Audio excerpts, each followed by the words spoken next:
Hello everyone, welcome to my channel. और आज हम लोग स्टार्ट करने वाले हैं नया चैप्टर ट्रायंगल, चैप्टर 10। तो देखते हैं ट्रायंगल क्या होता है। So let's start with the definition of a triangle. Triangle is a close figure made of 3 line segments. A triangle is made up of 6 elements, 3 sides and 3 angles. तो यहाँ पे देखिएगा एक फिगर दिया हुआ है, 3 साइडेड फिगर है, 3 line segments हैं A B, B C and A C. So ये तीनों ज्वाइन किए हैं, इनके जो एंड्स हैं ज्वाइन किए हुए हैं, और इन एंड्स दो साइड्स को अगर ज्वाइन किया एक एंड ने, उसको वर्टेक्स कहा जाता है। So A is a vertex, A B and B C join at B, तो B is also an vertex. AC and BC join at C, so C is a vertex. That means there are 3 vertices, एक को vertex और 3 plural को vertices कहा जाता है। And there are 3 sides A B, B C and A C, plus it gives there are 3 angles, sorry that is angle A, angle B and angle C. तो इन 3 angles हैं, 3 sides हैं, और इन तीनों जहाँ पे एंगल्स फॉर्म होते हैं उन्हें वर्टेक्स कहा जाता है। ठीक है, so let's see. Vertices are A B C, sides are A B, B C, A C. Angles are angle A, angle B and angle C. These angles are also called as, जैसे कि angle A को angle BAC कहा जाता है, angle B को angle ABC, angle C को angle ACB। क्यों? क्योंकि ये दो साइड्स को ज्वाइन करने के बाद एक एंगल फॉर्म होता है, तो that is why we write it as angle BAC which is angle A, ABC as angle B and angle ACB is equal to angle C। तो ऐसा भी लिख सकते हैं। Move on to next. इसी फिगर को लेते हैं और हम लोग क्या करेंगे, ये 3 जो एंगल्स फॉर्म हुए हैं इन्हें इंटीरियर एंगल कहा जाता है। इंटीरियर एंगल यानी इनसाइड द ट्रायंगल। तो एक्सटीरियर एंगल क्या होगा, यहाँ पे देखिएगा, अगर हम लोगों ने किसी एक साइड को एक्सटेंड किया बाहर से, तो वहां पे जो एंगल फॉर्म होगा वो एक्सटीरियर एंगल होगा। जैसे कि इस साइड को अगर एक्सटेंड किया तो एंगल डी फॉर्म हो गया, एक्सटीरियर एंगल है। A is the interior angle and D is the exterior angle. इस साइड को अगर एक्सटेंड किया तो यहाँ पे B is the interior angle, E is the exterior angle. अगर इस साइड को एक्सटेंड किया तो C is the interior angle and F is the exterior angle. तो ये हो गया क्लॉकवाइज। अगर एंटी क्लॉकवाइज तो यहाँ पे देखिएगा एंगल डी है और एंगल ए है, ये दूसरा साइड एक्सटेंड किया हुआ है। यहाँ पे एंगल ई है और एंगल बी, तो ये भी दूसरा साइड एक्सटेंड किया। नेक्स्ट यहाँ पे दूसरा साइड एक्सटेंड करने के बाद angle C and angle F form होता है। ठीक है, तो ये हो गया anticlockwise. Now will see what are interior angles and what are exterior angles in detail. तो यहाँ पे देखिएगा interior angles, triangles have 3 interior angles, वो तो हम लोगों ने देख ही लिया है। For example angle A, angle B, angle C. तो इस फिगर में angle A, angle B and angle C are the 3 interior angles. तो एक्सटीरियर एंगल क्या है, ठीक है, एक्सटीरियर एंगल भी देख लेते हैं। Exterior angles are formed by extending the sides of the triangles. ये भी हम लोगों ने अभी देख लिया ना, एक्सटेंड किया हुआ, एक एक साइड को एक्सटेंड करेंगे तो एक्सटेंडेड साइड में एक एंगल फॉर्म होता है, एक्सटीरियर एंगल। तो यहाँ पे डी ई एफ, तो इस फिगर में D E F R the 3 exterior angles. तो एक्सटीरियर एंगल्स हम लोगों ने देख लिया, डी ई एफ, जो एक एक साइड अगर हम लोगों ने एक्सटेंड किया तो एक्सटीरियर एंगल फॉर्म होता है। इट मे बी क्लॉकवाइज अगर एक्सटेंड किया या फिर एंटी क्लॉकवाइज। ठीक है, तो एंगल डी, एंगल ई और एंगल एफ वो है एक्सटीरियर एंगल। तो हम लोगों ने वो देख लिया कि एक एक साइड अगर एक्सटेंड किया तो ये एक्सटीरियर एंगल्स फॉर्म होते हैं।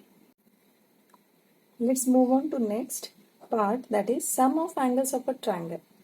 थ्योरम 1 है, the sum of the interior angles of a triangle is 180 degrees. तो यहाँ पे एग्जाम्पल दिया हुआ एक ट्रायंगल है ए बी सी, और inside X Y Z are the 3 interior angles. Anyhow एक ट्रायंगल में 3 इंटीरियर एंगल्स होते ही हैं, तो यहाँ पे x y and z are the three interior angles. So we need to prove that the sum of angle x plus angle y plus angle z is equal to 180 degrees. कैसे prove करेंगे वो देखते हैं. First,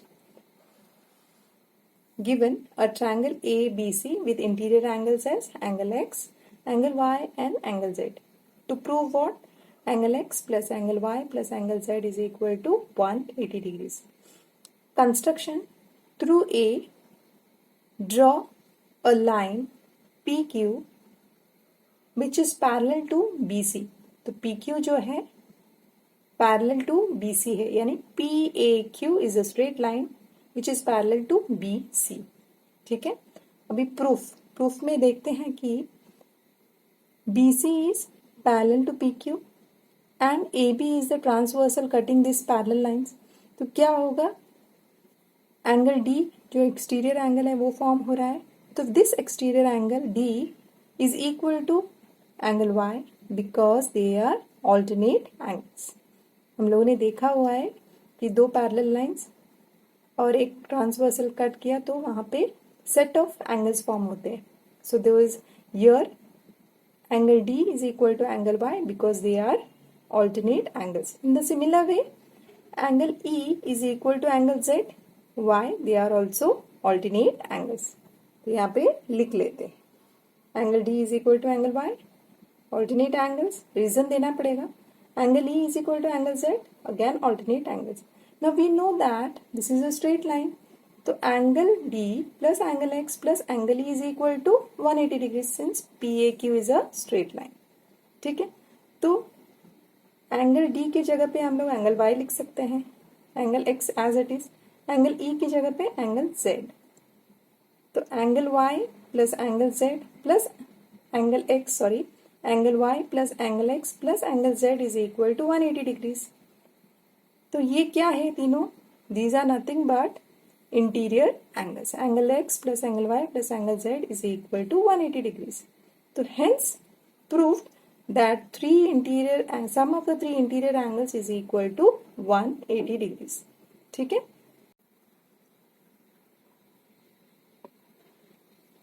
Theorem 2. If a side of a triangle is extended, the exterior angle so formed is equal to the sum of the two interior opposite angles. ठीक है, ये भी prove कर लेते हैं. Given है a triangle ABC with interior angles as A, B, C. तो ये interior angles हैं ABC और यहाँ पे BC जो है वो extend किया हुआ है. Let's see in the construction part. Construction, we extend BC to D to form the exterior angle X. तो यहाँ पे BC को extend किया जा रहा है D तक and then we'll get an exterior angle as X. Now what we have to prove? We have to prove that exterior angle formed by extending one side is equal to the sum of the opposite interior angles. That means X is equal to A plus B. ये दोनों opposite है. इस angle interior angle के opposite है और ये जो है वो एक्सटीरियर एंगल फॉर्म हुआ है. ठीक है. Proof. We know that this is a straight line, isn't it? BCD is a straight line. AC is the transversal cutting it. That means these two are linear pair. Sum of these two angles should be equal to 180 degrees. Angle C plus angle X is equal to 180 degrees since BD is a straight line and C and X are linear pair. We also know that angle A plus angle B plus angle C is equal to 180 degrees. Why? Because we have seen in the theorem 1 that sum of the angles of an interior angles of a triangle is equal to 180 degrees. So let's write the reason as sum of angles of a triangle is equal to 180 degrees. तो ये दोनों 180 degrees equal है. That means these two angle should also be equal. तो angle A plus angle B plus angle C is equal to angle C plus angle X. तो यहाँ पे देखिएगा left hand side में एंगल सी है plus angle C, right hand side में भी plus angle C है. तो what we will do is we will take this angle C to the left hand side. तो प्लस का minus हो जाएगा. तो angle A plus angle B plus angle C minus angle C is equal to angle X. Angle plus angle C minus angle C gets cancel, तो बचता क्या है? Angle A plus angle B is equal to angle X, और angle X is equal to angle A plus angle B. यही तो prove करना था कि exterior angle is equal to sum of the opposite interior angles. ठीक है, hence proved. Exterior angle is equal to sum of two opposite interior angle. ठीक है, thank you so much.